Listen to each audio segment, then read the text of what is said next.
رتل بصورة قاف القرآن واقرأ قراءات من التبيان.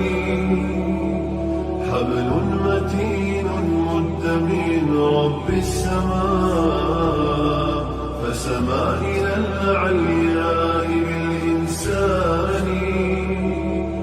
هو للقلوب ربيعها وجلاؤها وملاذها من قسوة الأحزان.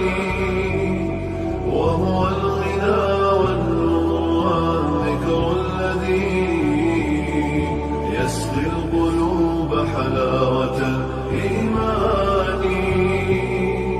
هو شافع ومشفع لمن اصطفى رب الورى من حامل القرآن.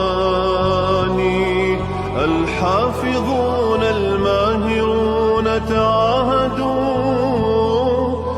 آياته متشابها ومثاني. قالوا نرتله ب7 أحرف أكرم بجمع مثقل الميزان. هم خير أمتنا وأشراف المنام